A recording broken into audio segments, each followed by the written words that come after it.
Hi, I'm Russell Ray, Chief Editor of Power Engineering Magazine, and we are here at Power Generation Week in Las Vegas, Nevada.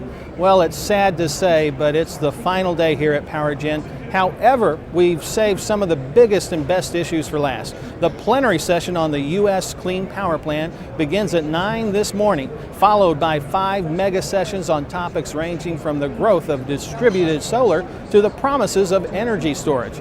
Another big topic of discussion both inside and outside the conference hall is GE's acquisition of Alstom. The union between two of the world's most innovative energy companies was finalized last month. Engineers for the new company, GE Power, are working hard to integrate the technologies of both companies to create new product lines and services. We caught up with Joe Mastrangelo, CEO of Gas Power Systems for GE Power, to discuss the merger and its impact on the global power generation market. So far it's been fantastic. We're 1 month in. Yep. As we look at the two companies and bring them together, they really are complementary. You take the business that I lead, the Gas Power Systems business, we've got a great gas turbine portfolio. Alstom brings in HRSG, steam turbine generator technology, great topping cycle, great bottoming cycle. It's going to make a great combined cycle gas turbine company. The services, though, is really where I think our customers are going to feel a difference, because we're going to bring the fleet of Alstom to the service approach of GE, and I think we'll bring better solutions to the marketplace going forward. Ann Hampson of ICF International is one of more than 300 experts speaking at PowerGen International this year. Our very own Jessica Reamer caught up with Ms. Hampson to discuss one of the biggest trends in power generation today, the growth of combined heat and power. So certainly, being able to generate your own electricity and thermal energy cheaper than you could buy it is a main driver. So the ability to generate using natural gas, since gas prices are so much lower recently compared to what they were, between 5 and 10 years ago, is a very big driver. But also the fact that CHP systems are on site at the facility where the energy is used.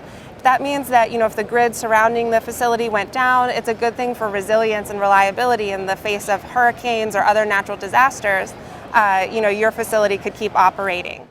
Well, Sharon Dotson has been covering the sessions at Nuclear Power International. Sharon joins us now with a report on this week's events.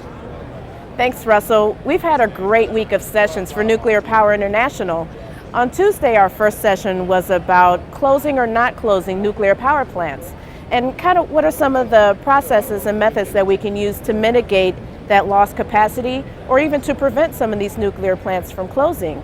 One of our speakers, Lincoln Blevins of Burbank Water and Power, talked about compressed air energy storage and how that could be a new method to help with integrating renewables in the grid, which can also lead to helping nuclear plants to be financially compensated on the markets.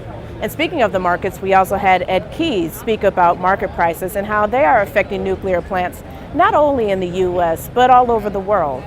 On Tuesday, we had 2 wonderful sessions.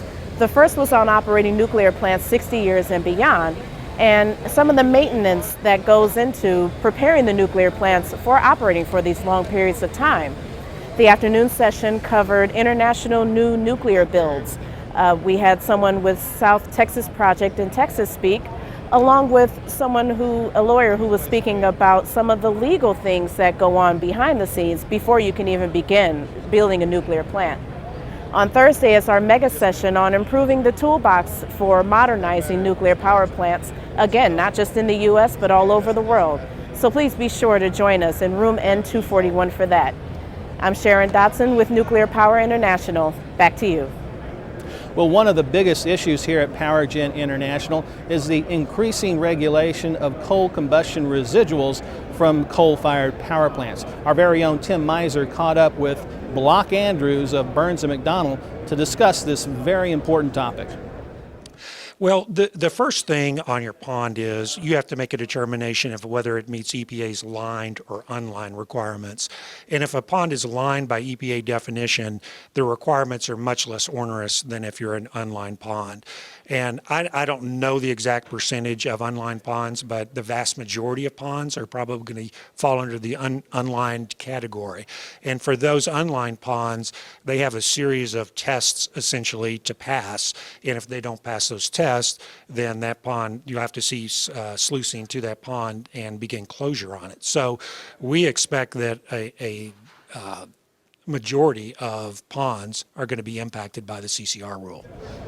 Now this is one sweet ride. Later on today, we're going to give away this brand new Corvette to one lucky attendee at PowerGen. You still have time to enter. All you have to do is get your entry card stamped by all of the exhibitors taking part in the giveaway. Just bring your card to the Penwell booth by 1 o'clock today to enter. This year's recipient of PowerGen's Woman of the Year was announced Monday night during our annual awards dinner. Joining us now is Jennifer Runyon with a profile on this year's Woman of the Year. During our panel discussion, during the luncheon, you brought up this very alarming statistic. Do you want to elaborate? Sure. So the statistic I think you're referencing is the percentage of women in Correct. engineering school. So I started in engineering school in 1984, more than 30 years ago, and there were about 16% of the students in engineering that were women.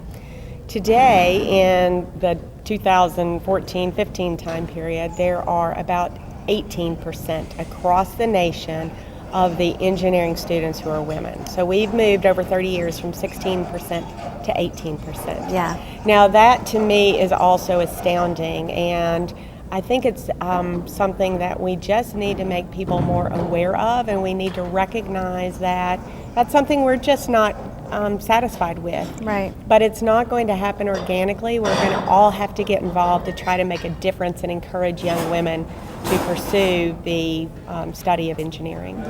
Well, as you can tell, it's been another great year for PowerGen International and all of its co-located events. We hope you had a good time, made some new contacts, and learned something new about this evolving industry. PowerGen will be returning to Orlando in 2016. Planning for next year's event is well underway. For Power Engineering Magazine and PowerGen International, I'm Russell Ray.